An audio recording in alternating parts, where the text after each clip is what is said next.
Bismillahirrahmanirrahim. Assalamualaikum warahmatullahi wabarakatuh. Alhamdulillahirabbil alamin. Wassalatu wassalamu ala asyrofil anbiya'i wal mursalin Sayyidina Muhammadin wa ala alihi wa sahbihi ajma'in, amma ba'du. Pemirsa TVRI Jawa Timur dimanapun Anda berada, senang sekali saya Tika Aziz dapat kembali menyapa Anda untuk memandu acara Gema Ramadan yang terselenggara atas kerjasama TVRI Jawa Timur dengan Kanwil Kemenak Provinsi Jawa Timur. Dan seperti biasa pemirsa, Gema Ramadan selalu hadir untuk menemani waktu jelang berbuka puasa Anda dengan beragam tema kajian keislaman yang menarik untuk Anda simak. Dan tema kita pada sore hari ini adalah puasa dan kesehatan spiritual. Untuk membahas tema kita yang satu ini sudah hadir di studio TVRI Jawa Timur, Dr. Haji Wigit Dwijatmoko. Dan mirsa, jangan kemana-mana, ikuti terus Gema Ramadan selengkapnya.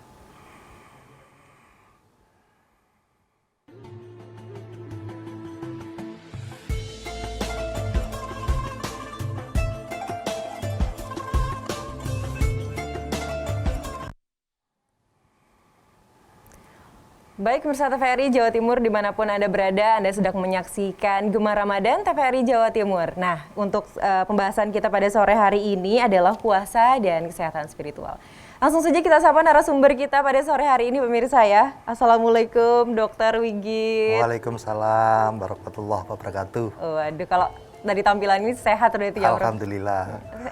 Fisik dan spiritual insya Allah ya? Insya Allah. Insya Allah. Baik, nah tema kita pada hari ini adalah puasa dan kesehatan spiritual. Ini menarik sekali, Dok. Banyak sekali pasti penelpon biasanya di rumah ini yang menantikan waktu bertanya tentang kesehatan spiritual. Sepertinya juga banyak nih nanti ya, Dok ya. Oke, kita mulai dulu dari pertanyaan seputar yang paling basic. Sebetulnya kesehatan spiritual itu kalau didefinisikan singkat saja, Dok, itu apa sih, Dok? Silahkan. Ya, jadi kesehatan spiritual itu adalah kemampuan untuk mempertahankan atau meningkatkan ketakwaan terhadap Tuhannya. Cuma yang lebih menarik dan harus menjadi perhatian itu masuk kesehatan spiritual itu masuk undang-undang kesehatan. Jadi kalau kita tilik undang-undang kesehatan di Indonesia yang dikeluarkan tahun 1992 nomor 23, apa yang disebut sehat manusia atau rakyat Indonesia itu didefinisikan meliputi 3 komponen, yaitu fisik, mental, dan sosial. Setelah berjalan sekian tahun 2009, rupanya mulai disadari oleh rakyat melalui pemerintah kita bahwa komponen sehat yang terdiri dari fisik, mental, dan sosial itu dianggap belum cukup. Ditambah lagi satu komponen, yaitu kesehatan spiritual yang diterbitkan atau di dalam termuat di dalam Undang-Undang Kesehatan yang dikeluarkan tahun 2009 nomor 36. Yang menjadi masalah itu kalau kita kesehatan fisik itu mungkin seluruh masyarakat Indonesia itu sudah paham. Apalagi sekarang ini kita semua sudah merasakan pandemi COVID. Betul.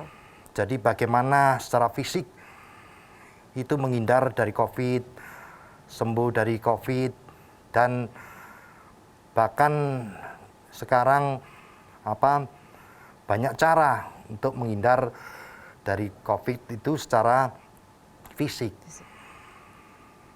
Tetapi ya kalau kita perhatikan itu kesehatan masyarakat itu seyogianya tidak hanya diperhatikan fisiknya, tapi spiritualnya juga. Jadi sehingga yang namakan spiritual itu juga tetap terpelihara kesehatannya dan manusia itu akan memperoleh kesehatan yang utuh, tidak hanya fisiknya. Baik, gitu. baik.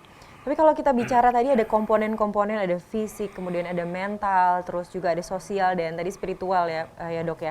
Sebenarnya komponen-komponen ini saling berhubungan nggak? Kalau misalnya seseorang pengen sehat fisik, apakah spiritualnya juga harus sehat, sosialnya, mentalnya itu seperti apa dok? Jadi sangat berhubungan antara fisik, mental, sosial dan kesehatan spiritual itu. Maka dari itu harusnya ini menjadi perhatian karena tidak bisa seseorang itu hanya sehat fisik tapi mentalnya jelek. Secara sosialnya dia asosial. Apalagi kalau spiritualnya jelek. Itu juga jadi masalah dalam kehidupan berbangsa dan bernegara, termasuk bermasyarakat. Lah, sebenarnya yang ingin ya saya sampaikan tiap tahun temanya sama saja ini, saya ingin nanti memberi ya semacam kiat lah gitu. Bagaimana sih sehat secara spiritual? Kalau secara fisik itu mungkin sudah banyak yang mengajarkan. Tetapi atau yang memperdalam malah ada spesialisnya macam-macam, spesialis jantung, spesialis bedah macam-macam, termasuk yang memperdalam kesehatan mental, ada dokter jiwa, ada psikolog, termasuk ya masalah sosial. Tetapi yang masalah kesehatan spiritual ini yang kadang-kadang karena tidak diajarkan waktu pendidikan, termasuk zaman saya, itu tidak ada kurikulum pendidikan kesehatan spiritual.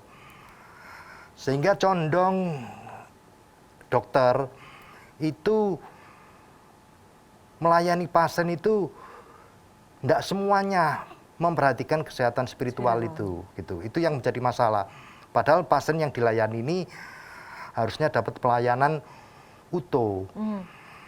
Termasuk program-program dari Dinas Kesehatan, ini kalau kita perhatikan itu juga banyak ke masalah fisik, menjaga kesehatannya. Tapi kesehatan spiritual ini kayaknya ada anggarannya ndak gitu untuk masyarakat kita. Sehingga begitu nanti terpikirkan, teranggarkan, insya Allah lah tinggal nyari siapa terus yang mengisi, bertanggung jawab gitu ya. Itu. Nah kalau di dalam undang-undang itu udah jelas Mbak, yang bertanggung jawab itu adalah pemerintah yang pertama. Kedua masyarakat. Masyarakat ini ada dua, bisa organisasi, bisa individu. Nah yang kita harapkan ini peran aktif dari semuanya, baik itu pemerintah maupun masyarakat untuk memelihara kesehatan spiritual itu, terutama saat-saat ya seperti kondisi sekarang ini. Gitu. Nah, ini menarik sekali ya, dok, tadi tentang peran pemerintah dalam menjaga kesehatan spiritual. Tapi sebelum ke sana, sebetulnya saya ingin mendengar cerita dari Dokter Wigit sendiri sebagai praktisi kesehatan ya, yang sudah praktek lama sekali ini. Dalam proses konsultasi para pasien, mungkin bisa diceritakan pengalaman-pengalaman Dokter Wigit waktu dulu, bahwasanya sebenarnya kesehatan spiritual ini kalau terjaga dengan baik, itu juga bisa mendorong kesehatan fisik, atau mungkin satu sama lain bisa saling berpengaruh. Silahkan dok. Ya, alhamdulillah. Saya kan dokter bedah Mbak, jadi pekerjaan saya ya bedah, pentil, pentol gitu ya. Kalau besar itu bendol namanya. Dan kadang-kadang pasien datang itu katakanlah dengan kanker payudara. Ya Allah. Dia masih muda, ini kasus yang terjadi beneran gitu ya. Dan saya waktu itu juga masih muda, baru lulus sebagai ahli bedah ya. Jadi masih fokus ke fisik. Ya. Karena memang tidak diajarkan waktu itu. Belum ada kurikulumnya ya, dok, belum ada kurikulumnya. Akhirnya ya belajar sendiri karena itu kebutuhan. pasien itu dengan kanker payudara sebelah kanan atas. Dia mesti tanya, dok apa sebabnya? Gitu. Rata-rata pasien itu mesti tanya sebab penyakitnya. Iya, kok bisa? Saya terangkan, Mbak, panjang lebar textbook itu. Dari pendekatan medis ya, Ya. Dok ya?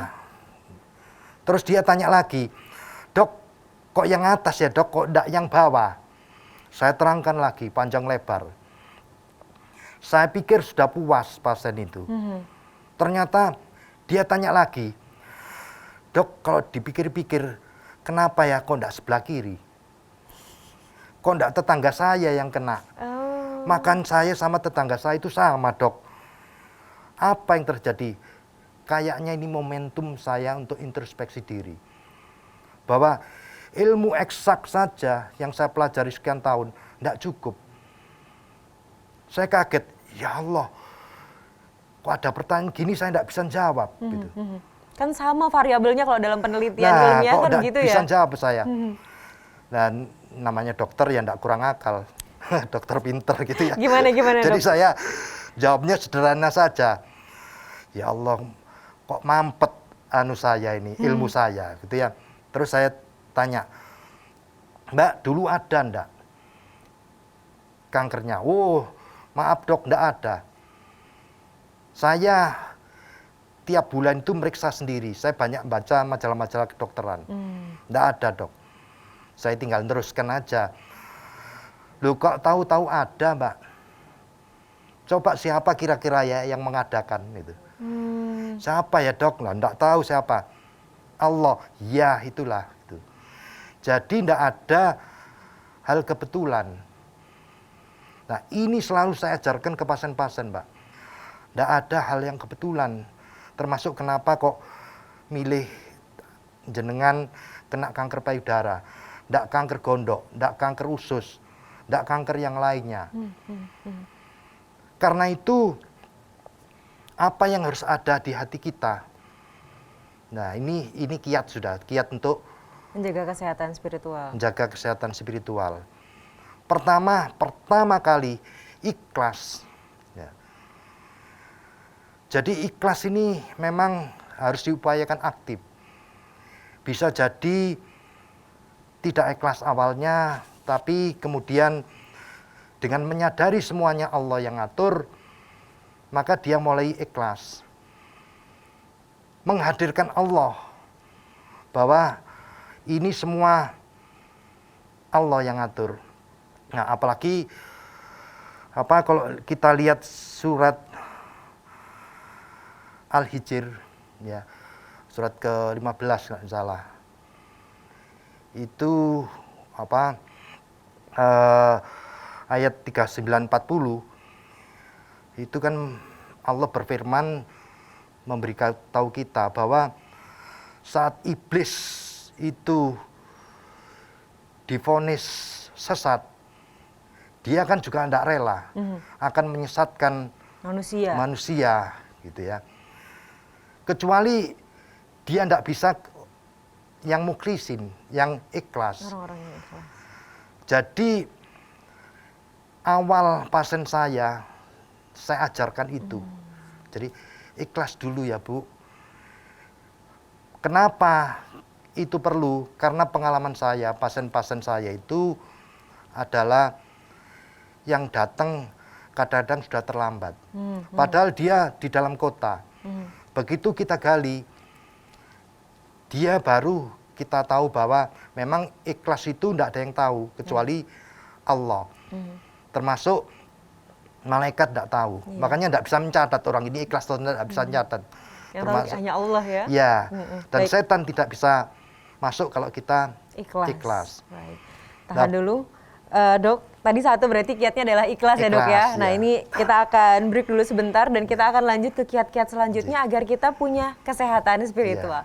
Nah pemirsa jangan kemana-mana, tetaplah dalam Gemar Ramadan. Kita akan kembali setelah yang satu ini.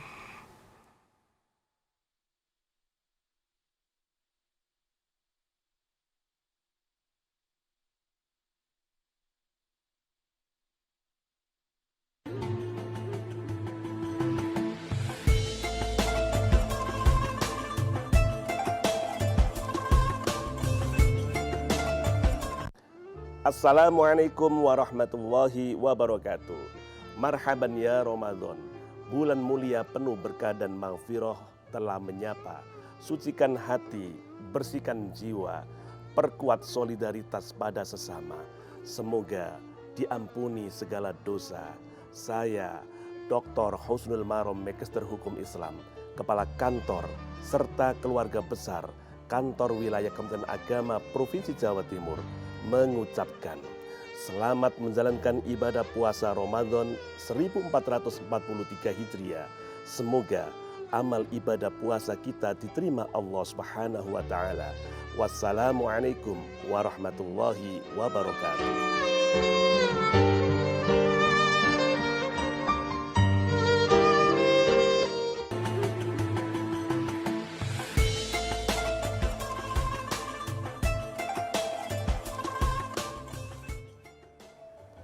Baik pemirsa, terima kasih Anda masih bersama kami dalam Gemar Ramadan yang pada sore hari ini sedang membahas puasa dan kesehatan spiritual bersama Dr. Wigit. Nah, Gemar Ramadan ini juga terselenggara atas kerjasama TVRI Jawa Timur dengan Kanwil Kemenak Provinsi Jawa Timur. Sebelum kita lanjut ke diskusi kita pada sore hari ini, kami juga mengajak Anda pemirsa di rumah untuk bergabung dalam diskusi kita di line interaktif 0315678 216. Sekali lagi 0315678 216. Baik dok, kita lanjut lagi ya dok ya. Tadi kita di segmen pertama sudah membahas satu kiat untuk menjaga kesehatan spiritual, yaitu ikhlas.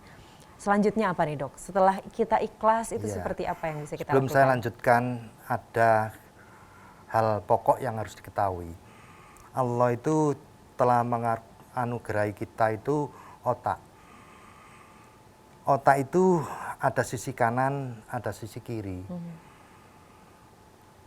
Yang kanan itu berfungsi antara lain untuk mengambil hikmah, makna. Dia untuk berpikir imajiner, irasional, termasuk mengenal Allah dan mematuhi perintahnya itu.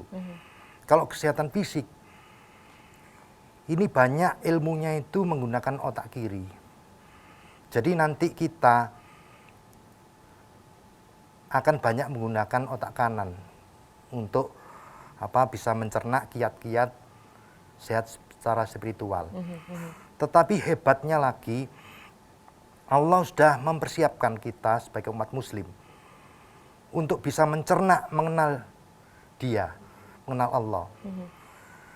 Karena melatih otak kanan itu sudah diteliti, termasuk latihan otak kanannya itu dengan membaca tulisan dari kanan ke kiri, baca Al-Quran. Masya Allah. Baik, kita sambung lagi setelah yang satu ini ya. Baik, ada penelpon yang masuk. Assalamualaikum, dengan siapa di mana?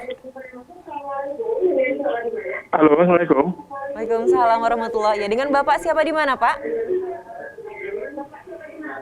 Zainal di Rungkut. Pak Zainal. Zainal di Rungkut. Pak, mohon maaf, boleh dikecilkan sedikit volume televisinya? Oke. Kecilin. Baik, terima kasih. Kecilin deh. Ramai sekali sepertinya di rumah ya Pak ya. Sambil menantikan waktu jelang berbuka puasa ini pasti Pak Zainal ini.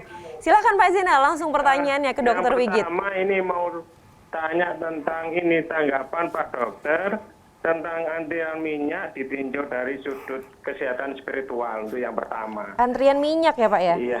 Minyak iya. goreng? Tapi sekarang kan lagi viral itu antri minyak. Menurut Pak Dokter Minyak apa goreng namanya? atau minyak goreng ini? Dari sudut Minyak kesehatan goreng. struktural itu bagaimana seperti itu. Untuk yang kedua, kita itu manusia yang sempurna katanya. Kenapa kita bisa sakit atau lahir cacat? Katanya manusia itu sempurna begitu. Oke, baik. Ada lagi Pak? Sudah ya? Dua Ya, itu? cuma dua itu saja. Baik. Mohon penjelasannya. Terima kasih. Baik, terima kasih. Assalamualaikum. Waalaikumsalam warahmatullahi. Terima kasih Pak Zainal dari Rungkut. Silakan Ini Dok. pertanyaannya agak berat ini Pak Zainal. Luar biasa nih, penghayatan jadi spiritualnya tentang lumayan. antrian minyak. Saya tidak akan ngomentari minyaknya gitu. Tapi kalau kita lihat dari sudut kesehatan spiritual, ini waduh, kita harusnya makin menyayangi istri. Kagum saya. Saya sendiri kagum. Kenapa? Ternyata kalau kita lihat yang antri itu kan Ibu-ibu. ibu-ibu. Ibu-ibu. Nah, ternyata nanti itu ada kaitannya dengan kiat sehat secara spiritual, yaitu yang akan saya terangkan nanti sabar. Kalau bapak-bapak disuruh Antri antri minyak. model gitu jam-jaman, Buyar ya Pak ya. ya kira-kira, nah ini penting. Kesabaran nanti itu tidak hanya diperlukan untuk dirinya sendiri, tapi keluarga. Untuk keluarga, untuk mendidik putra-putrinya, itu perlu sabar. Dan sabar itu memang harus dilatih, diupayakan aktif. Kapan saya latihan sabar? Setiap saat. Berapa lama? Seumur hidup. Jadi ini ilmu yang tinggi, sabar itu. Karena itu Allah itu akan membalasnya dengan pahala yang tidak terbatas, orang sabar. Dan sabar ini nanti juga buahnya manis. Dia akan menimbulkan atau membuat perilaku yang mulia. Nah, kira-kira itu yang kita ambil hikmahnya. Berarti kalau misalnya kelangkaan minyak goreng ini kita ambil hikmahnya begitu, walaupun Ya, jadi tetap harus ada solusi, kita tapi tunjukkan sebenarnya ternyata ibu-ibu itu luar biasa. dengan sabarnya Iya, berjuang untuk dikira keluarga bapaknya di rumah. bisa gitu. Padahal itu ibu-ibu yang melakukan, luar biasa. Kalau ikhlas insya Allah gitu ya. Terus yang kedua, rupanya Pak Zainal itu sama dengan pikiran saya dulu-dulu. Katanya kita dijadikan sempurna, sebaik-baik bentuk, tapi kok ada lahir cacat, tidak ada batok kepalanya, Insya Allah. anunya terbelah. Terus saya sempat batin, di mana letak sempurnanya? Saya lihat aja ngeri. Nah, ternyata alhamdulillah Allah mengajarkan melalui surat As-Sajdah. Alhamdulillah saya hafal, begitu hafal saya paham. Jadi kalau kita mulai surat As-Sajdah itu kan surat 32 ya, ayat kelima. A'udzubillahi minasyaitonir rajim. Bismillahirrahmanirrahim. Yudabbirul amra minas sama'i ilal ardi summa ya'ruju ilaihi fi yaumin kana miqdaruhu alfasanati mimma ta'udun. Dialah yang mengatur urusannya dari langit ke bumi. Artinya ini. Dan meneruskan urusan itu kepadanya, kepada Allah dalam waktu 1 hari. Yang menurut perhitunganmu itu sama dengan 1000 tahun. Artinya kecepatannya itu tinggi. Dan tidak mungkin itu ada di dunia, kecepatan secepat itu. Jadi 1 hari dibanding 1000 tahun, gitu ya. Nah, kemudian ayat berikutnya, dzalika alimul ghaibi wasyahadatil azizur rahim. Yang demikian itulah, artinya yang hebat itu tadi, ialah Tuhan yang mengetahui gaib dan nyata. Dia maha perkasa lagi maha penyayang. Jadi kita di dogma, kalau cari Tuhan itu jangan ecek-ecek. Yang hebat tadi, yang tidak mungkin manusia bisa melakukan. Itu yang pertama. Yang kedua, kita di dogma ada gaib, ada nyata. Nah, Allah ngasih langsung contoh gaib. Sebelum contoh nyata yang ditanyakan Pak Zainal tadi. Ya Zainal. Apa contoh gaib itu? Ayat berikutnya, ayat nomor 7. Alladzi aksana kulla sayin khalaqah wa bada'a khalqal insani min tin. Dia membuat seindah-indahnya apa yang dia ciptakan. Jadi yang dia ciptakan dibuat seindah-indah mungkin. Dan memulai penciptaan manusia dari tanah. Manusia pertama siapa? Nabi Adam. Adam Hawa. Redaksionalnya diciptakan. Namanya diciptakan itu ada proses enggak? Ada. Tidak ada proses. Tidak ada proses. Kun fayakun. Kun fayakun. Kalau Tanah, dibuat baru ada ya. tanah ujuk-ujuk jadi manusia. Jadi enggak bisa dipelajari karena enggak ada prosesnya. Nah, Allah ngasih contoh yang real sekarang. Jadi tadi kan Di dogma ada gaib, ada nyata. Sekarang yang nyata. Ayat berikutnya, bagus ya ayat ini. Summa ja'ala naslahu min sulalati mimma immahin. Allah jadikan anak turunnya. Anak turun Adam itu siapa? Kita semua. Ya. Tidak diciptakan, dijadikan. Oh, ada redaksional yang Ya, berbeda. dijadikan. Ya Allah. Summa ja'ala naslahu min sulalati mimma immahin. Jadi alat turun Adam itu tidak diciptakan, dijadikan. Dari apa? Sari pati air yang hina, sperma. Itu yang bisa dibahas dalam Ya, realita dijadikan. kedokteran. Karena dijadikan gampangannya gini, kalau kita buat roti, bahan dasarnya apa? Tepung, Tepung. telur, Ya. Kalau kita tadi bahan dasarnya apa? Air mani ya, air yang hina, air mani. Kalau misalnya tepungnya kadaluarsa sehari, dibuat roti enak enggak? Nggak enak. Belum tentu. Meskipun tepungnya baru, yang buat Nggak bisa. enggak bisa jadinya bantat. Iya betul. Nah, jadi kira-kira yang buat penting enggak? Yang profesional? Penting. Sama. Nun sewu, maaf ini.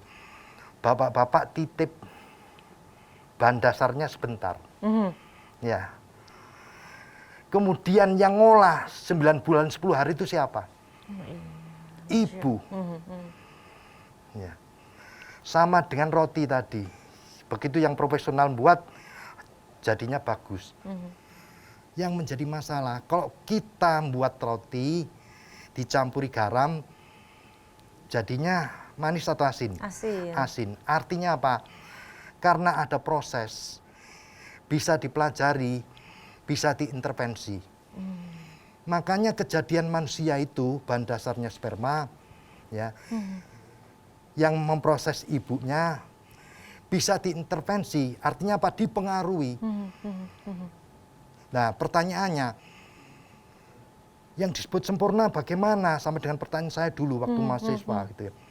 Allah ngasih petunjuk di ayat berikutnya, ayat ke-9 ya. Summa sabahu wa nafaqo fihi miruhi wa ja'ala lakum sam'a wal absara wal af'idata qalila ma tashkurun. Jadi setelah terbentuk tubuhnya, casingnya, ya, Allah menyempurnakan dengan meniupkan ruh ciptaannya. Jadi sempurna itu dalam pengertian Islam itu setelah ditiupkan ruh, kira-kira bulan ketiga. Bulan ketiga. Setelah ditiupkan ruh, maka ruh itu katanya ciptaan, maka ruh itu gaib, tidak bisa dipelajari.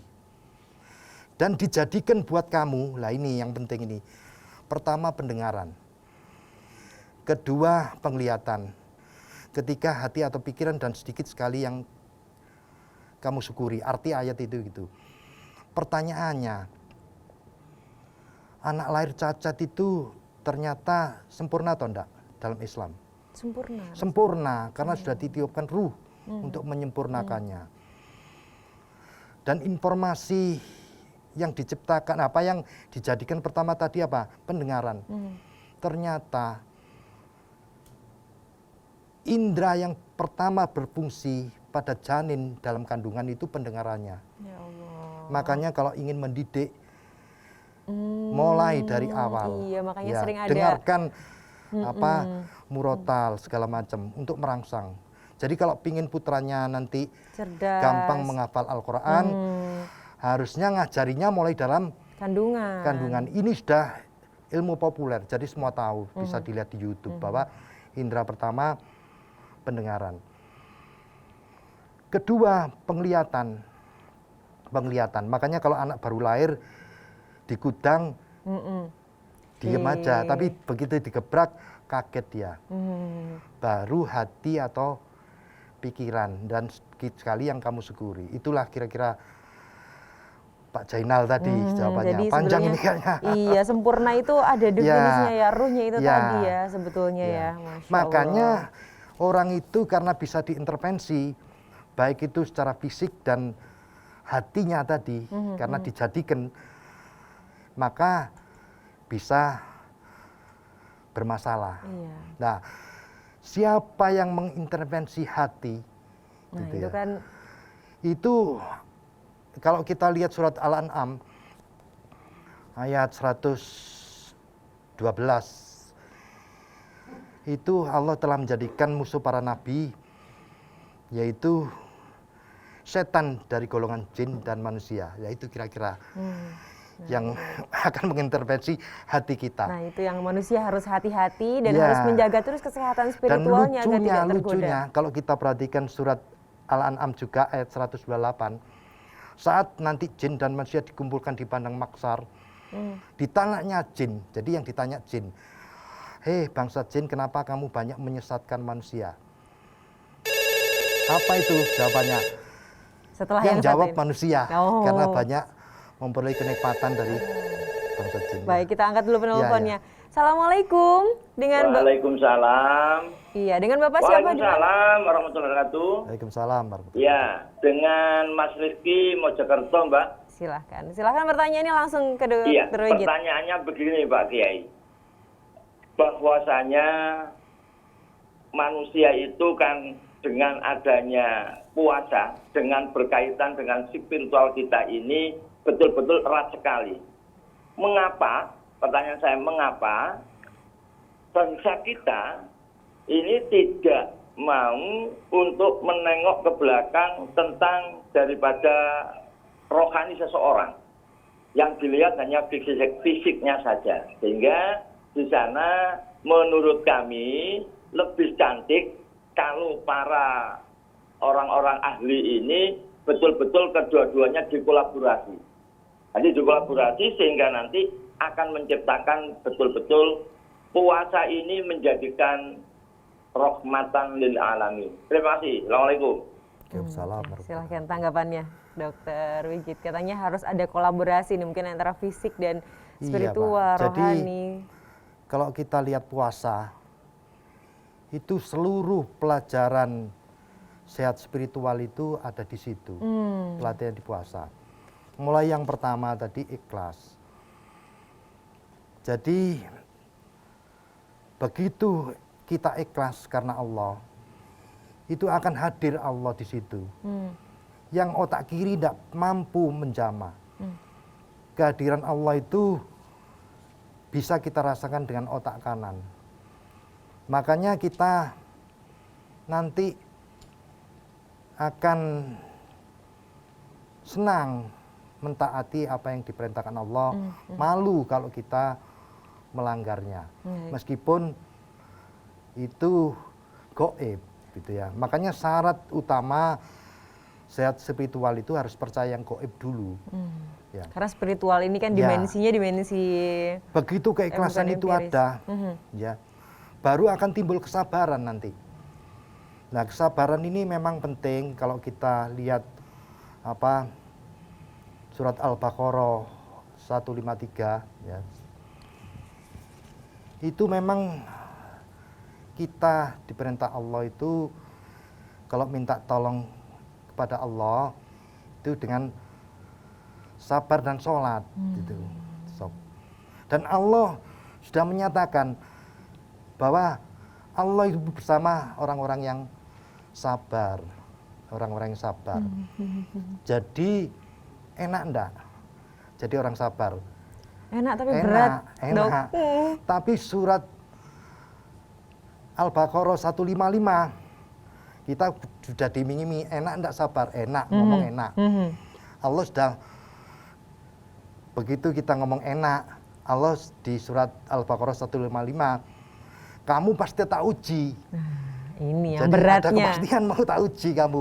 Katanya ngomong enak gitu. ya. Iya. Kamu tak uji dengan sedikit, jadi sedikit kelaparan, ketakutan ya.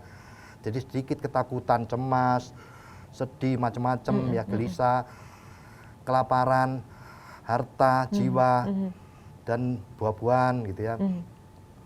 Dan Allah terakhir itu di ayat tersebut ya sampaikan kabar gembira ini kepada orang-orang yang sabar. Artinya begini, Kalau kita dapat ujian, ya, dapat ujian, harusnya sabar enggak? Harusnya sabar. Harusnya sabar, harusnya sabar. Kenapa harus sabar? Supaya nanti dapat ininya, dapat pahalanya. Ya, dapat bersama Allah, bersama Allah, gitu ya. Biasanya kalau kita dapat masalah, sabar, janji Allah, Allah akan menyertai kita. Gitu. Berarti kalau tidak dapat masalah, Kita nggak sabar dan nggak disertai dong sama Nah, Allah. jadi kita seneng enggak dapat masalah? Harusnya senang. Harusnya seneng, harusnya seneng. Ya harusnya seneng karena nah itu harus disadari. Begitu kita menyadari, ya, ya kalau surat Al-Baqarah 156 itu orang yang menyadari itu mengucapkan innalillahi wa inna ilaihi rajiun. Nah itu. Tapi itu harusnya tertanam di hati. Di hati untuk jadi kiat membentuk akhlak sabar tadi. Akhlak sabar tadi. Dan janji Allah itu luar biasa. Kalau kita lihat surat Hud ya, surat Hud itu surat ke 11 ya, surat 11 ayat 115 itu begini. Jadi kita disuruh bersabar oleh Allah karena nanti seluruh perbuatan baik kita itu tidak sia-sia. Saat kita bersabar Ya, itu nggak mungkin. Jadi kita berbuat baik kan biasanya ndang-ndang dibales kok ya Allah kan gitu. Nggak ya. sabar kalau manusia tuh ya dok ya khasnya. Ya, Allah sudah berfirman, tidak akan saya sia-siakan kebaikanmu itu. Tapi kamu sabarlah. Itu. Biasanya kita berdoa, sekarang maunya Besok udah dapet. besok dapat. Nah, itu. Padahal belum tentu yang kita dapat itu sesuai dengan apa? Ya, Belum tentu yang kan kita kita inginkan misalnya itu. minta A. Kan Allah mengatakan belum tentu A itu baik bagimu. Bisa jadi ndak A itu yang baik gitu. Itu surat Al-Baqarah 2 apa juga ayat 216 gitu. Jadi kita kadang-kadang ndak sabaran. Begitu kita sudah mulai sabar, ini baru ayem. Akibatnya apa? Kalau sabar itu pemaaf ndak?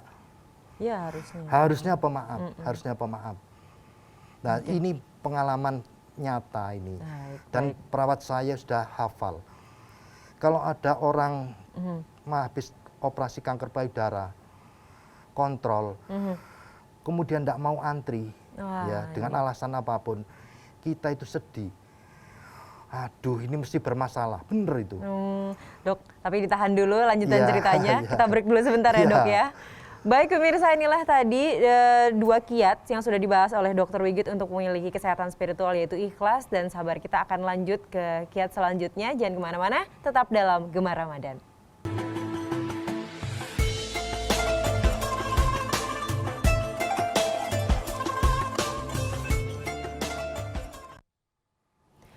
Baik pemirsa TVRI Jawa Timur dimanapun Anda berada, Anda masih menyaksikan Gemar Ramadan yang pada kesempatan kali ini sedang membahas puasa dan kesehatan spiritual. Dan untuk membahas tema ini kita juga mengajak Anda semua untuk bergabung di line interaktif di nomor 0315678 216. Kita lanjut kembali pemirsa, tadi sempat terpotong karena break. Ya. Dokter boleh dilanjutkan Ya, tadi ceritanya. Jadi saya sudah niteni juga perawat-perawat saya itu kalau ada pasien habis operasi kanker payudara terus tidak sabaran, ini kayaknya kok mesti bermasalah rata-rata. Dan itu semua jadi pelajaran buat saya pribadi. Termasuk ikhlas, sabar itu ini apa penting ternyata. Kenapa? Kalau kita lihat surat-surat di dalam Al-Quran, yaitu misalnya surat Al-Zura, surat ke-39 ya, itu kan tidak salah, jadi ayat ke-10. Jadi hanya orang-orang yang sabar, yang Allah itu akan memberi pahala yang tidak terbatas. Enak enggak? Enak sekali, enak sekali. Tak terbatas loh dok. Dan Banyak itu sekali. dilakukan tenang saja. Kita dalam kondisi sekarang ini sedang puasa, itu insya Allah tergolong orang-orang yang sabar. Amin, Ya. insya Allah. Sabar terhadap materi, terhadap waktu, terhadap nafsu, itu sangat disayangi Allah. Makanya kalau hari-hari biasa, itu ada tempat yang makbul gitu ya. Ada waktu yang kalau kita berdoa Itu makbul diijabah. ya, diijabahi Allah.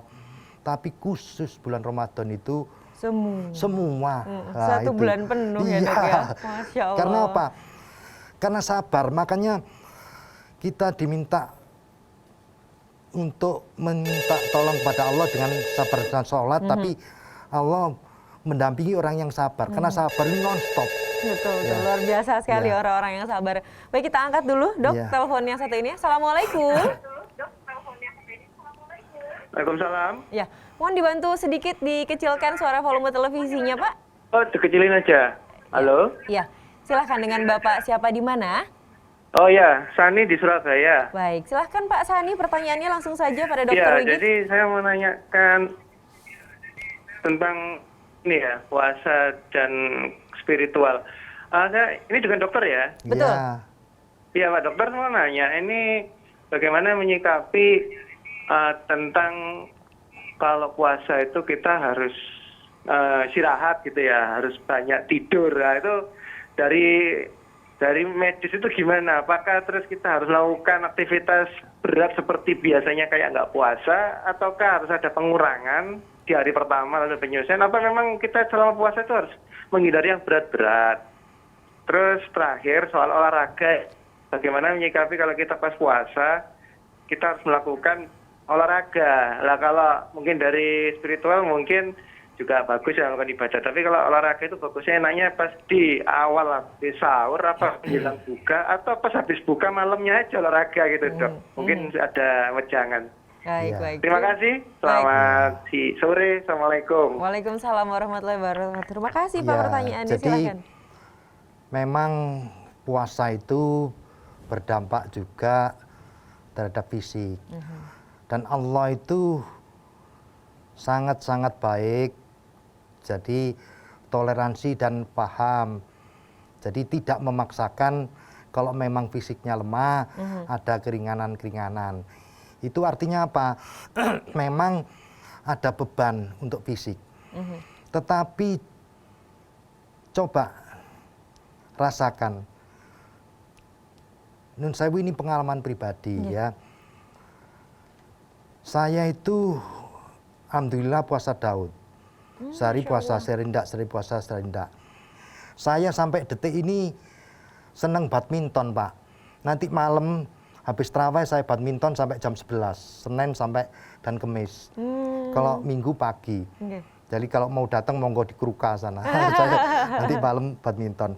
Nah, waktu saya badminton pagi dalam keadaan puasa Daud ini, ya biasa saja. Biasa tanya teman-teman saya badminton. Mereka tanya, enggak tahu saya puasa atau enggak, mesti dok puasa enggak, rahasia, saya bilang gitu.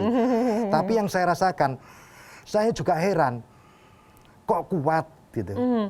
Tapi begitu saya tidak puasa, habis badminton, pulang buka kulkas, Mbak. Nah, artinya apa? Niat menata hati ikhlas itu ternyata berdampak kepada fisik. Gitu. Ini yang tadi ya komponen-komponen Iya, antara spiritual dan iya. fisik ini sinkron Ya, gitu sinkron.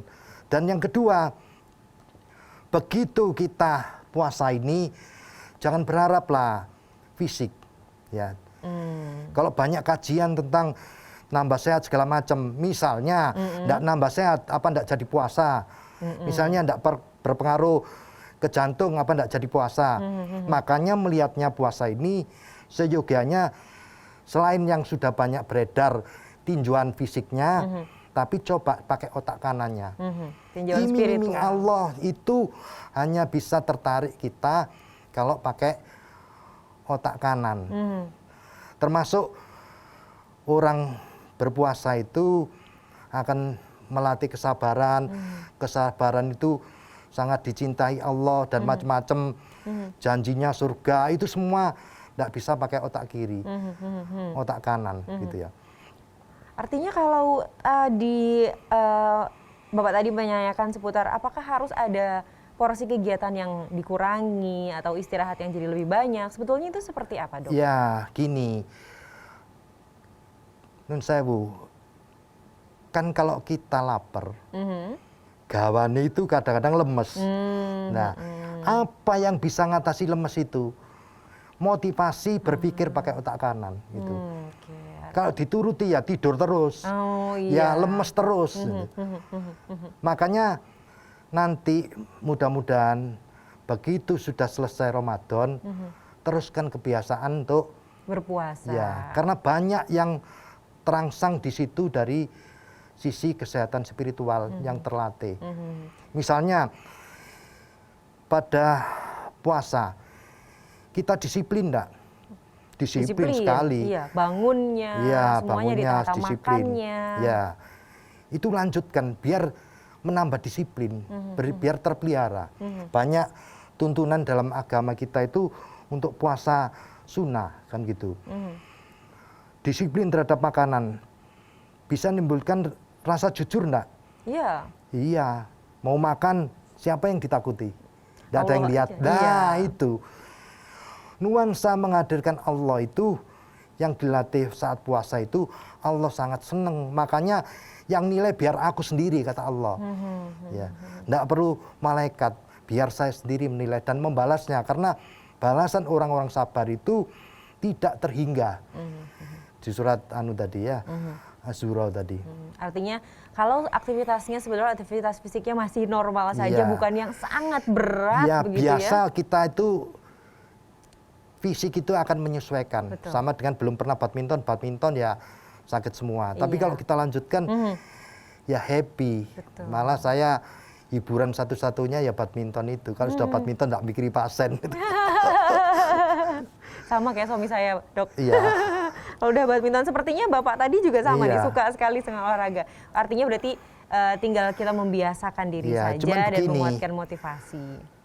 Ya sabar itu memang kalau kita lihat di Al-Quran ya, surat Al-Luqman. Surat Al-Luqman itu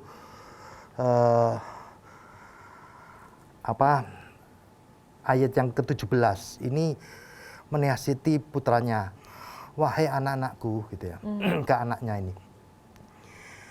Jadi yang diperintah pertama itu sholat. Baru kemudian suruhlah manusia ya berbuat ma'ruf ya, dan nahi munkar. Dan kamu sabarlah dengan apa yang akan menimpamu. Artinya terimalah resiko itu dengan sabar. Karena apa? Begitu kita sudah introspeksi diri, maksudnya memperbaiki diri dengan sholat tadi maknanya, baru kita berdakwah untuk Menyampaikan kebenaran, menyampaikan kebaikan kebenaran. Tetapi yang terakhir, nahi munkar itu berat. Betul. Jadi banyak ceramah itu cobalah kalau ngajak sholat itu kan tidak ada yang protes, kadang-kadang nggih monggo. Tapi begitu orang judi dicegah, nah risikonya tinggi. Ya. Dan Nabi Luqman itu sudah manti-manti ke putranya bahwa sabarlah nanti. Jadi sabar tertinggi itu kalau kita sudah berani cari masalah. Nah ini kan cari masalah. Iya, menghadapi ujian ya, gitu ya. Begitu cari ujian, diuji, dia seneng. Tapi sabar, harus sabar gitu. Ini berkaitan dengan kiat Sama kedua dengan tadi. ini fakta. Ini diri saya sendiri, Mbak. Saya itu kapan itu sakit gondok.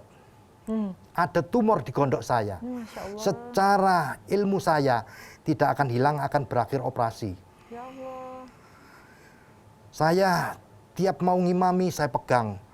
Ya Allah, saya pegang. 2 minggu saya pegang terus. Waduh, yang saya pikir siapa? Waduh, siapa yang akan operasi saya nanti? Di rumah sakit mana? Saya lupa, Mbak. Dengan omongan saya yang sering ke pasien, ikhlas, sabar, syukur. Jadi yang saya pikir gondok saya, bukan Allah. Ya Allah. Begitu menginjak minggu ketiga, saya berusaha. Ya Allah, kan saya sering ngomong gitu ke pasien. Ternyata ikhlas itu tidak gampang ya. Saya latih. Ya Allah, babawes, pokoknya alhamdulillah saya gondok. Bukan yang lainnya, saya berusaha untuk ikhlas. Apa yang terjadi? Apa, Dok? Begitu minggu ketiga lupa saya kalau gondokan. Ya Allah. Jadi tiap ngimami tidak saya periksa. Iya. Nah, akhir minggu keempat inget lagi. Tuh, gimana kabar gondok saya? Gitu. Begitu saya lihat, ya Allah, alhamdulillah hilang sampai detik ini. Masya Allah. Demi Allah, Mbak. Itu. Ya Allah ya Rob. Itu yang, ya Allah, ternyata Allah cuma memang mau saya mengingatkan menempatkan kita, diri saya gitu bukan ya, Dok. sebagai penyembuh. Saya dokter bedah itu bukan penyembuh. Yang ngambil pendil-pendol tadi. Kesembuhan itu ternyata milik Allah. Ya Allah. Kalau kita mendekatkan diri kepada Allah, meminta betul-betul ya, Dok ya, Iya. insya Allah ya, Dok ya. Sehingga Insya Allah. apa? Ada rasa syukur. Nah, rasa syukur itu apa? Nah, ini kiat yang ketiga ya, Dok ya. Kiat ketiga itu syukur. Jadi kalau ikhlas itu upaya untuk murni ya. Ibadah itu karena Allah Ta'ala. Syukur itu ungkapan. Jadi ungkapan kita, ya, ungkapan hati kita, ekspresi kita terhadap apa ya? Ya nikmat Allah. Terhadap Apapun kondisi kebahagiaan, kita. ya. Jadi ungkapan kebahagiaan terhadap nikmat Allah dan apa? Bagaimana selanjutnya setelah kita mengungkapkan apa kebahagiaan, rasa terima kasih, itu jangan, ya menurut saya jangan hanya alhamdulillah, tapi aktualisasikan dalam bentuk peningkatan takwa dengan mentaati apa yang Menjalankan menjadi lebih banyak ketentuan lagi Allah. ibadah lagi Gitu. gitu Contoh ya, Dok. begini, saya apa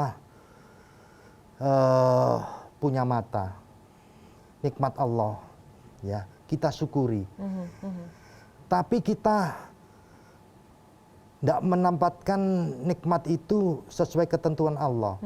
Kita lihat hal-hal porno misalnya, hal-hal maksiat, Ya Allah. ya itu ya sama dengan pendengaran tadi. Walaupun kita mengucap alhamdulillah, Iya, tapi ya iya, itu nggak tapi- begitu syukur ya, Dok ya. Iya, Ya Allah. jadi harus apa?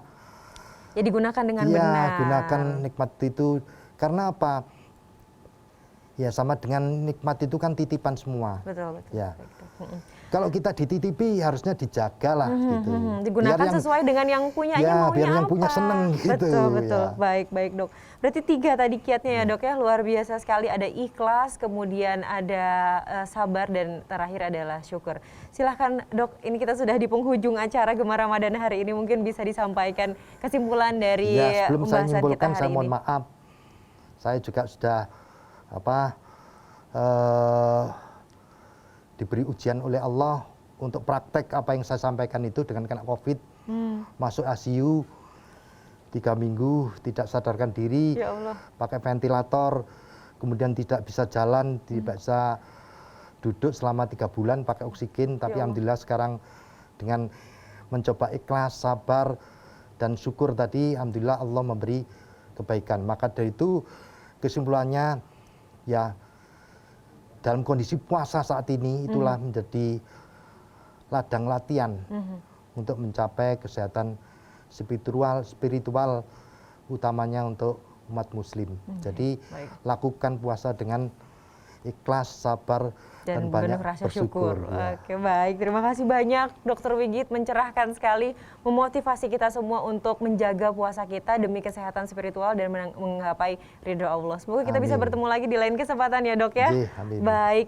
Dan pemirsa, inilah akhir diskusi kita dalam episode Gemar Ramadan kali ini. Semoga kita bisa bertemu lagi di lain kesempatan episode Gemar Ramadan berikutnya. Dan akhirul kalam, saya Tika Aziz undur diri dari hadapan Anda dan mengucapkan terima kasih banyak atas kebersamaan Anda.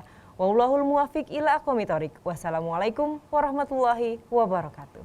Waalaikumsalam warahmatullahi wabarakatuh.